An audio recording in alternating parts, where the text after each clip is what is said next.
Bueno, por lo menos se entendió lo que les mandé el otro día.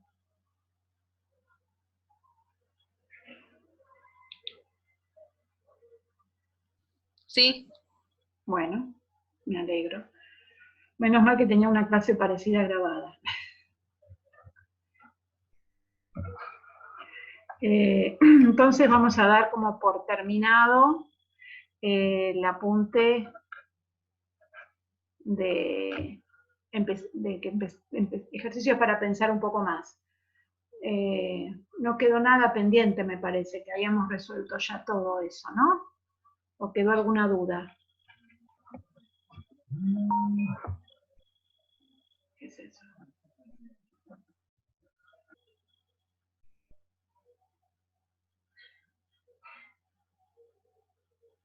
Bueno.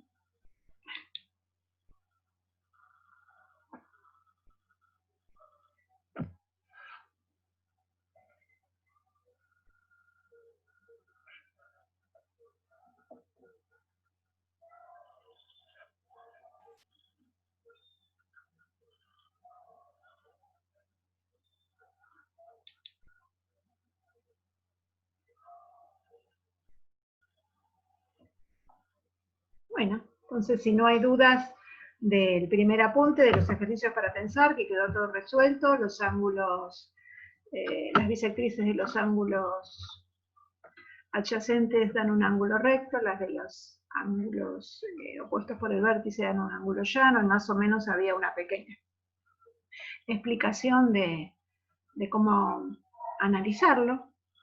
Así que vamos a seguir con el otro apunte que yo les mandé, que era el de triángulos, ¿sí?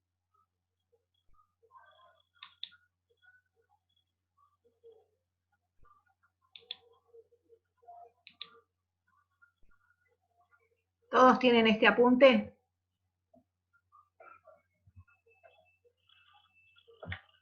Sí, porque aparte les mandé a hacer algo de la última parte que hablaba de los triángulos y que había que trazar las medianas y las bisectrices.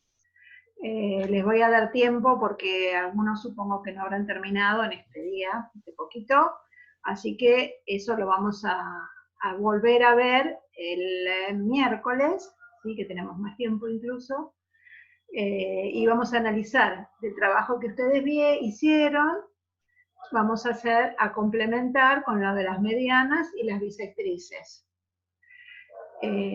Tanto en los tres triángulos escalenos por separado, lo que es mediana y lo que es bisectriz. Y después el ejercicio pide que se haga en el triángulo isósceles y en el triángulo equilátero todo junto. Las medianas, las bisectrices, las alturas, las mediatrices, todo junto. A ver qué pasa en esos triángulos con esos elementos, ¿sí? Si lo hacen en lápiz de papel, trátenlo de hacer con diferente color para que ustedes mismos puedan analizar, y así cuando vemos los otros temas que siguen, ya tenemos una idea de que en esos casos particulares, qué es lo que sucede con los elementos. Estos son elementos notables del triángulo. Alturas y mediatrices, que ya vimos, medianas y bisectrices, que es lo que falta para que hagan. Lo mismo que hicimos, no hace falta que me envíen el trabajo, si hay alguna duda no hay problema que me lo manden, lo consultamos, pero si no, nada más que quiero que lo hagan y lo vayan analizando, a ver dónde se intersecan, qué propiedades tienen, o sea, qué hay de distinto entre un elemento y otro, ¿sí? Y qué pasa en el triángulo equilátero. Bueno, vamos a poder empezar ahora con la definición de triángulo, que acá la tendrían que completar. Ahora vamos a tratar de analizarla con GeoGebra para ver que vean bien de qué se trata. Y supongo que se acuerdan cuando definimos sector angular, cuando definimos ángulo. ¿Alguien sabe cómo lo definimos?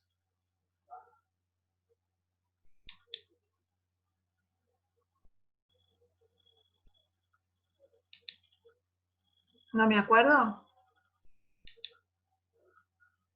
¿Me quedé congelada? ¿Se acabó el audio? ¿Puede ser que sea dos semirrectas que comparten el punto de origen? Eso habíamos dicho al principio. Y después lo complementamos con que la parte que estaba entre las dos semirrectas, la porción del plano que estaba entre las dos semirrectas, también formaba parte del ángulo. ¿Sí? Las dos semirrectas que comparten el punto de origen serían los lados del ángulo. Y el ángulo es toda la parte del semiplano. Pero ya que está, cuando vamos ahora que vamos a hacer la definición de triángulo, de paso, repasamos la de sector angular. ¿Les parece? Sí, les parece. Para definir un triángulo vamos a usar 3 puntos. No alineados, pues si están alineados no tengo triángulo. Cada 2 puntos yo puedo determinar una recta. ¿Se acuerdan que con 2 puntos se determinaba una recta? Si tengo 3 puntos, lo que determiné acá fueron 3 rectas. Cada 2 hice una recta. Entonces, lo primero que voy a hacer es considerar un semiplano. Si yo tengo un plano, una recta me lo divide en 2 semiplanos. La unión de esos semiplanos me da todo el plano, la intersección de esos semiplanos me da solamente la recta. Y en este caso, yo no sé si pudieron ver bien el apunte de notación.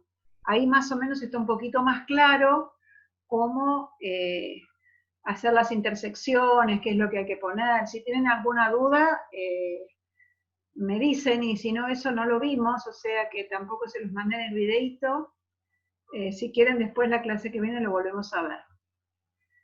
Por ejemplo, en este caso, yo con el punto B y el punto A determiné la recta BA y entonces dividí el plano en 2 semiplanos. El semiplano de recta borde BA que contiene al punto C y el de recta borde BA que no contiene al punto C. ¿Sí? Acá tengo 2 semiplanos. Y ya que tengo un punto, me vino bien como para identificar cuál semiplano estoy hablando. Acá tengo otro semiplano, que es el que tiene recta borde CA o AC y que contiene al punto B. Entonces, entre el semiplano rojo y el semiplano verde hay un sector que es intersección de los 2 semiplanos. Eso es un sector angular, la intersección de 2 semiplanos. Esto lo vimos después de que vimos opuestos por el vértice o algo así. Incluso dijimos, como vimos figuras convexas y figuras cóncavas, dijimos que esto era una figura convexa porque dados 2 puntos cualesquiera dentro de la figura, determinaba un segmento que estaba totalmente incluido en la figura. El sector angular es una figura. ¿Sí? Entonces, este segmentito determina que es un sector angular convexo. ¿Hasta acá estamos? ¿Sí? Sí, profe.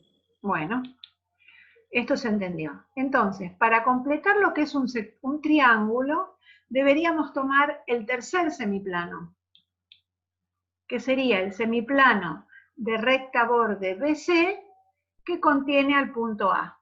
Entonces es todo este semiplano, ¿sí? Que creo que está en violeta. La intersección de los 3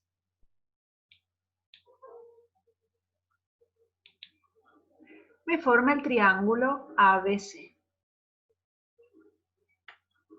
¿Sí?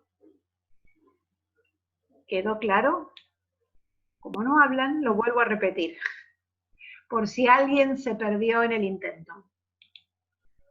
Lo voy a hacer más rapidito, pero lo vuelvo a repetir. Yo tengo dados 3 puntos no alineados en el plano. Cada 2 puntos determino una recta, entonces con 3 puntos voy a tener 3 rectas. Esta recta BA va a dividir al plano en dos semiplanos, al semiplano de recta borde BA que contiene al punto C. Este semiplano va a ser el semiplano de recta borde CA que contiene al punto B.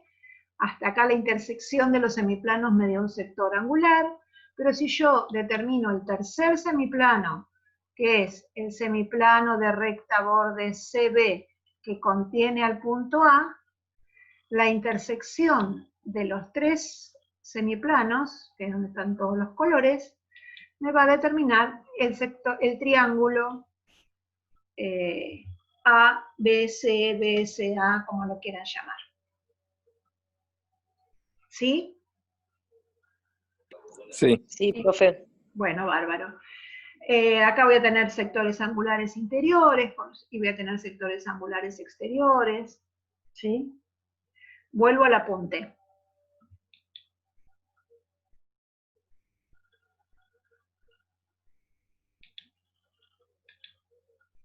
Entonces, acá donde dice definición, pueden escribir, así se escribe semiplano. Semiplano de borde AB que contiene AC, semiplano de borde BC que contiene A, semiplano de borde AC que contiene AB, ¿sí? Se escribe así, más chiquitito de todo lo que hablamos. La intersección de estos tres me da el triángulo ABC.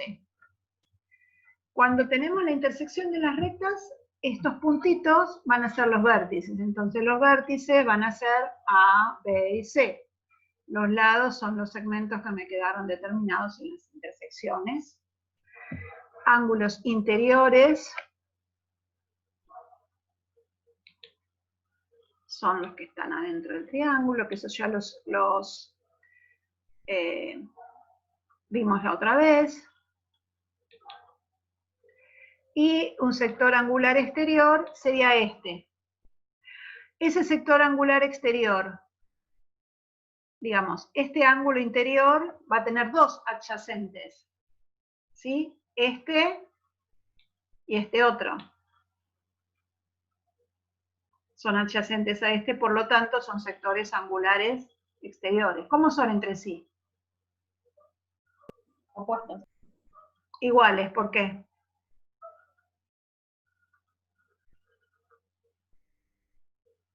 Porque son opuestos por el vértice, puede ser, o porque son adyacentes a un mismo ángulo, por lo que ustedes quieran, pero son iguales. Bien, entonces, cada sector angular interior va a tener dos sectores angulares exteriores, pero cuando ustedes tengan que, se les pida en un ejercicio el sector angular, pueden dibujar cualquiera de los dos, porque ya sabemos que son iguales. Entonces, el triángulo tiene todos estos elementos. Hasta acá quedó. Seguimos con el apunte. ¿Se acuerdan que la otra? Sí. Sí. Pregunten. Bueno. Sí. No, era sí, que prosigas. Gracias. Después el otro día demostramos la suma de ángulos interiores de un triángulo. Hicimos una demostración muy parecida, así como esta. Lo que podrían hacer ustedes es completar el apunte como para que les quede todo en un archivo, ¿no? Para que hicimos todas cosas sueltas, bueno, acá lo estoy como ordenando para que les quede todo como cuando tengan que estudiar. Esto lo demostramos y no hubo problemas, quedó claro. La clasificación de los triángulos también la habíamos visto, pero bueno, en realidad, como fuimos viendo cosas a medida que iban saliendo los ejercicios, el orden en que tendría que estar para estudiar sería acá. Para que no nos quede en el aire, lo dejamos en el apunte. Seguimos con los criterios de congruencia. Dijimos, analizamos el otro día, cuando hicimos el ejercicio, no me acuerdo, sí, me parece que con ustedes lo hice, que comparamos los triángulos a ver si eran congruentes, si no eran congruentes, ¿sí? Encontramos que tenían dos lados y un ángulo, pero no hablamos bien de cuáles eran los criterios en sí, lo dimos por entendido. Entonces, para que la noción de congruencia que vimos es que si dos figuras son congruentes cuando al superponerse coinciden en todos sus puntos, ¿sí? Entonces, la definición que estamos dando acá es que dos triángulos serán congruentes si sus tres lados son congruentes y sus tres ángulos son congruentes. Eso es lo que tienen que tener las figuras para ser congruentes, todos sus elementos congruentes. Pero, por suerte, hay algunos criterios, porque en el momento que nosotros tenemos que comparar triángulos, es muy difícil que encontremos los tres lados y los tres ángulos como para asegurar que son congruentes. Entonces, es suficiente a veces con encontrar algunos elementos para poder asegurar que todos sus elementos son congruentes. Para eso existen 4 criterios.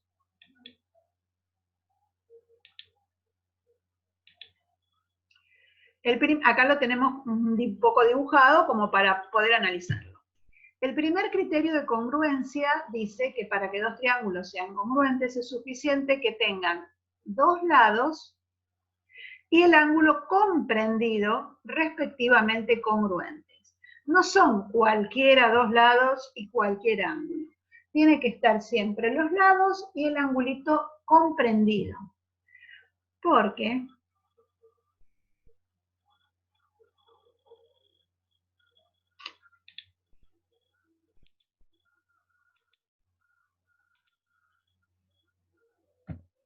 por ejemplo,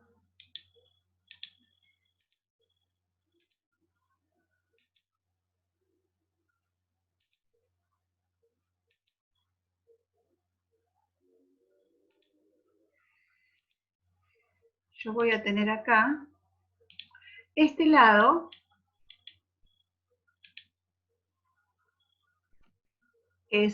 va a ser común a los dos, voy a tener el ángulo, que va a ser común a dos triángulos que yo voy a dibujar cuando termine de trabajar la máquina, y voy a ver que voy a tener otro lado congruente, y sin embargo voy a poder tener triángulos que no son congruentes. Bien, este es un lado común, y este va a ser el ángulo común a los dos triángulos que voy a dibujar.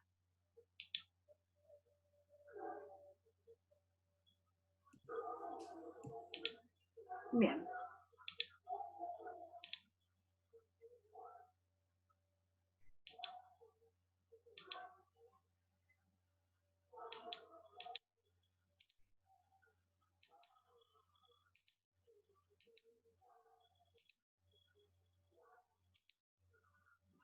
Ahora.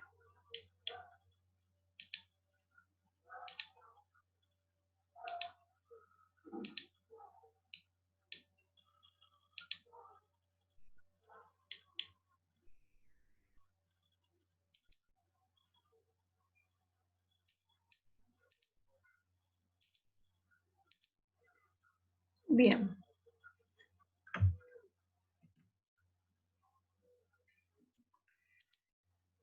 No me permite rehacer. Bueno, no sé. A ver. Vuelvo a colorear porque hermoso, esto me lo borró. Profe, yo estoy viendo todo el tiempo la misma pantalla. No sé si está la misma puesta o ¿Cuál? la que dice criterio de congruencia de triángulos, primer criterio, y No. están marcados. Yo veo esa ahí clavada. No sé si soy yo solo. No, son todos. Soy yo que no la cambié. Ah. Ahí está. Ahora sí, ¿ves otra? Ahora sí, perfecto. Sí. ¿Sí? Bueno. Sí. Gracias por avisarme. Ahora construí, con una circunferencia, dos triángulos. Este lado va a ser el lado común. A ver si le pongo las etiquetas para que veamos los nombres. No importa el nombre que tenga, pero... Bien, yo tengo el triángulo AFB y el triángulo ADB. Entre esos dos triángulos yo tendría que compararlos para ver si son congruentes. Obvio que acá lo veo que no. Pero ¿qué me va a pasar? Voy a tener el ángulo FAB, que va a ser común a los dos triángulos, por lo tanto, tengo un ángulo congruente. Voy a tener el lado AB, que va a ser común a los dos triángulos, y tengo, se supone que dos lados congruentes entre los triángulos. Pero voy a tener el lado FB y el lado DB, que por ser radios de la circunferencia que yo tracé, van a ser lados congruentes. Entonces, entre el triángulo AFB y ADB, los dos van a tener dos lados congruentes, un ángulo congruente, y los triángulos no van a resultar congruentes. Por eso es muy importante la posición que tengan los lados y el ángulo para respetar los criterios. ¿Queda claro este contraejemplo? Sí, profe. Sí. Bien. Entonces, yo no pretendo que se acuerden los criterios de memoria, o sea, el número primero, segundo, tercero, pero sí qué es lo que dice cada criterio, porque es importante. Vuelvo a compartir los criterios. ¿Los están viendo ahora? Sí, ¿no? Bueno, sí. Sí. Bien, este sería, digamos, el primer criterio. Dos lados y el ángulo comprendido. El segundo criterio dice que es suficiente tener un lado y los ángulos cuyos vértices son los extremos del lado, o yo también a veces digo, hay que tener dos ángulos y el lado comprendido, porque el primero era dos lados y el ángulo comprendido, el segundo es dos ángulos y el lado comprendido. En este caso, no hay tanto problema como en el anterior, porque supongan que yo tenga este ángulo igual a este, en vez de tener este o este. ¿Qué me pasa? Si yo tengo estos dos ángulos iguales, ¿sí? El tercero, por suma de ángulos interiores, va a ser igual. Entonces, si bien el criterio dice dos ángulos y el lado comprendido, no es tan importante el ángulo que ustedes encuentren, porque después, por suma de ángulos, van a encontrar el que necesitan. ¿Se entiende? Acá es como que tenemos una ayuda, es más fácil. Bien.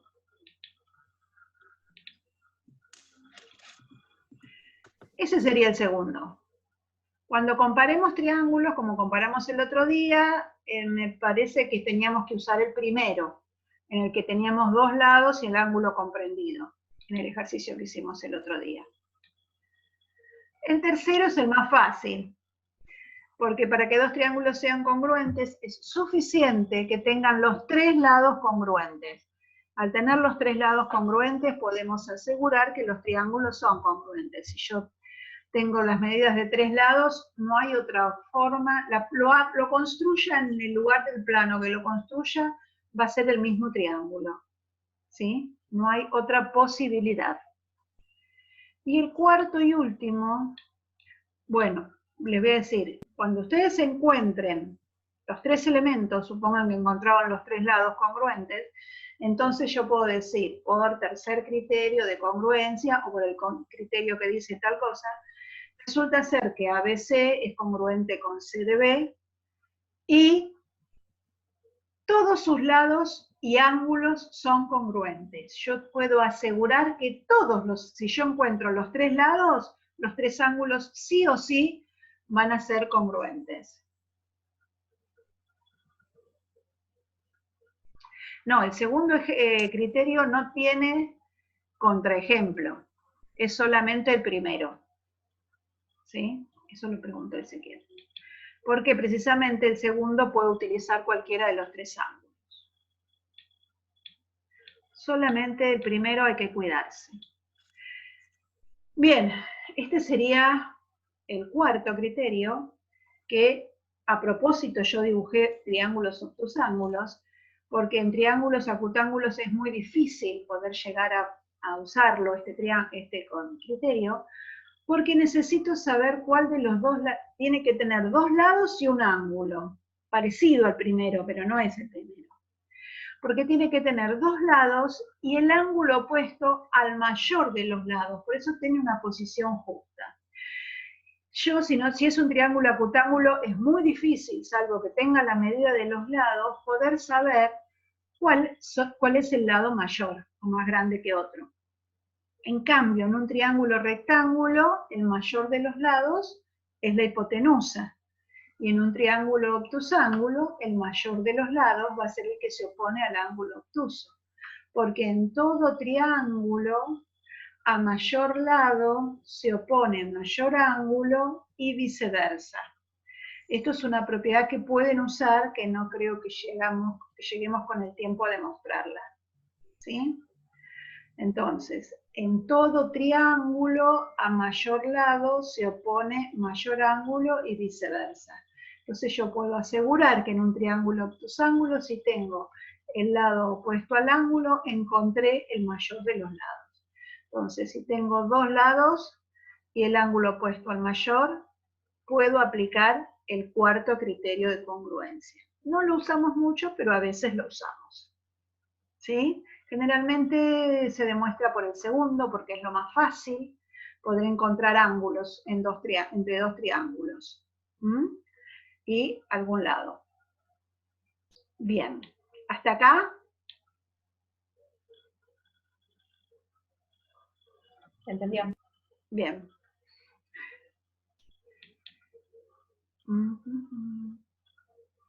Sigo con el apunte.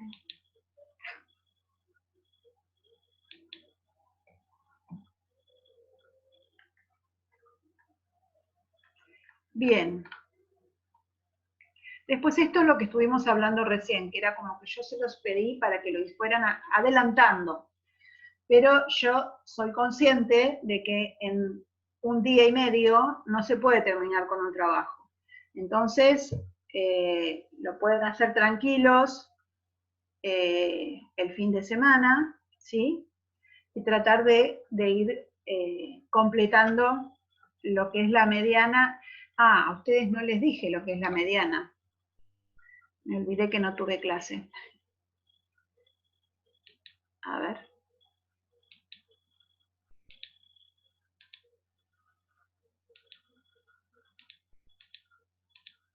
Ahí lo dice igual, en el apunte, pero vamos a reforzarlo, ¿no? Mediana es el segmento que une el punto medio de un lado con el vértice opuesto. El punto medio de un lado con el vértice opuesto. ¿Se cortarán las tres en el mismo punto? Sí. Después existe una propiedad que vamos a ver mucho más adelante, pero bueno, lo que yo quiero que ustedes analicen es qué pasa en un triángulo, rectángulo, obtusángulo, dónde queda. Este puntito que está acá, de intersección. No se ve, profe. ¿No se ve? ¿No estoy compartiendo? No, está compartiendo, pero... ¿Ahora? El otro apunte. apunte. Estamos ahora. Bueno. ¿Ahora sí? Ahora sí. ¿También? Ahí sí, profe. Bueno. Se nota que abro los archivos en vez de compartirlos. ¿Debe ser que es viernes a la tarde? Sí. Bien, perdonen. Puede ser. Sí. Aparte con esto de que se me rompió la compu, qué sé yo. Sigo entonces.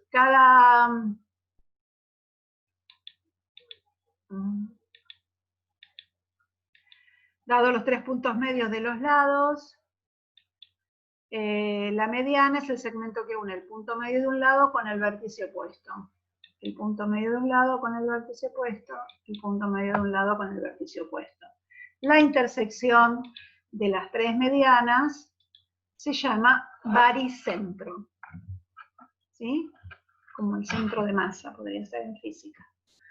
El baricentro. Entonces yo no lo voy a mover ahora porque no les voy a contar cómo termina, eso lo van a dibujar ustedes y a ver si es exterior, si es interior, si queda en un lado, si queda en un vértice. El mismo análisis que hicimos para las alturas y mediatrices me gustaría que lo hagan con esto.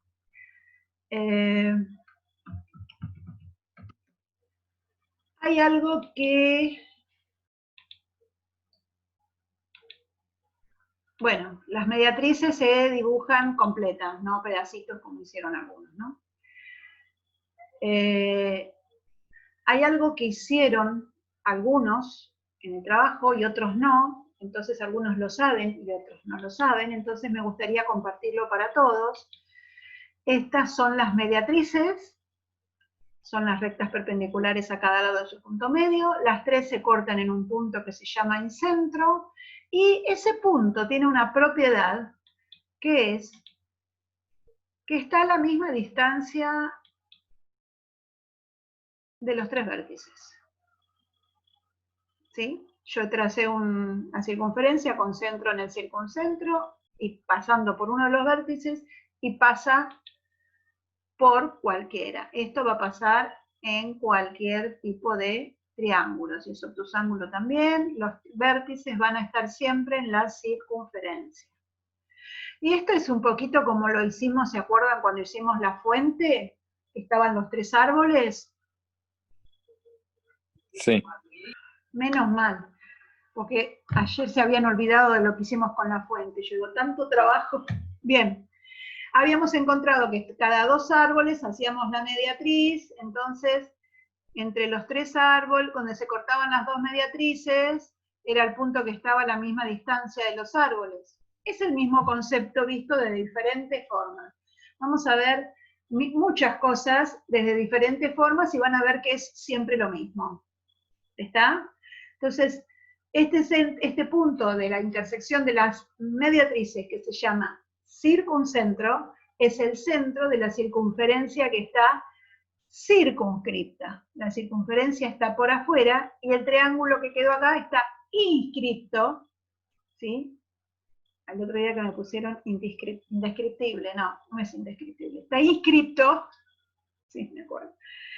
Está inscripto dentro de la circunferencia porque sus vértices son puntos de la circunferencia. ¿Estamos? Bien. Eso es un poquitito del... Ahora vamos a compartir el Word. ¿Están leyendo el Word? Sí. Bien. Sí. Bien, gracias. Las bisectrices ya saben que son semirrectas, que dividen a un ángulo en dos ángulos congruentes. Ya vimos cómo la trazábamos con el compás. Les quiero recordar que las bisectrices de un triángulo son los segmentos, o sea que de la bisectriz tienen que marcar el segmento que queda dentro del triángulo, nada más. ¿Sí? A ver si vuelvo, esperen. Comparto esto. Voy a trazar una sola.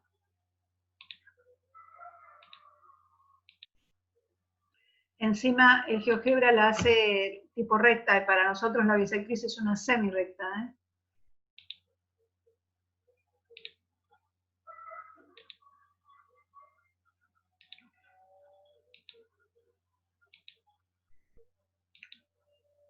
La bisectriz va a ser ese segmentito.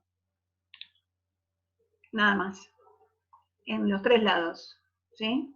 Y la intersección se va a llamar incentro y después vemos qué pasa con ese punto. ¿Sí? Por lo menos ahora lo pueden ir trazando. Y después también en un triángulo obtusángulo todo. Este segmento que está incluido en la semirrecta, que es la bisectriz, divide al ángulo en dos sectores angulares congruentes. Esa sería una de las dos definiciones que tenemos de bisectriz. La otra la vamos a ver después, más adelante en este mismo apunte. ¿Sí? Vamos a empezar a poder aprovechar lo que vimos de criterio como para ir demostrando algunas pequeñas cosas. ¿Estamos? Bien.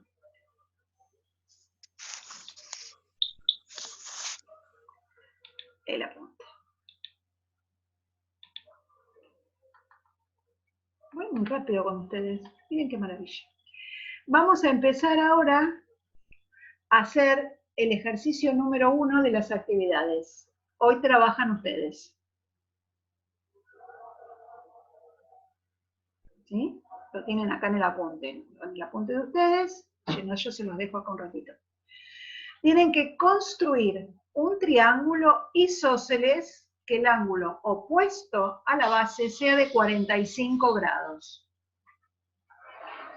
¿sí? Lo hacen con el transportador, si no, trazan un triángulo, un ángulo recto y lo dividen en dos y van a tener un ángulo seguro de 45, si lo quieren hacer con lápiz y papel. Estos son trucos nada más, que yo les cuento, ¿no? Para las construcciones. Y después pide construir una circunferencia donde el lado AB del triángulo isósceles sea el diámetro de esa circunferencia. ¿Dónde van a poner el centro de la circunferencia?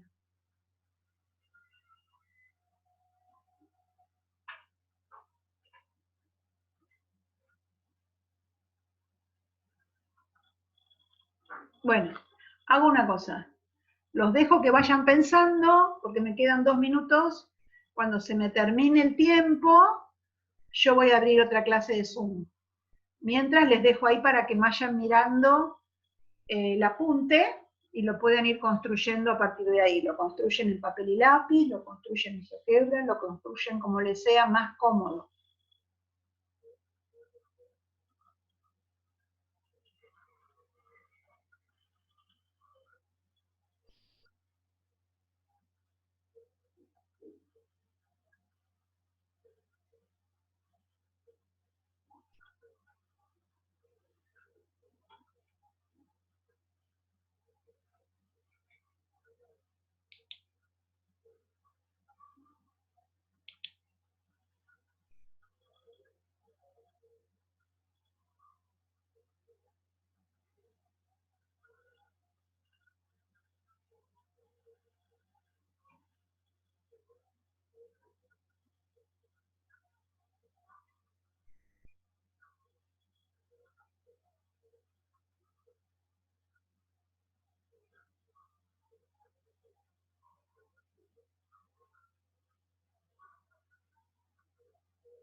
Bueno, los dejo que sigan trabajando, yo mientras abro el otro Zoom y después me cuentan.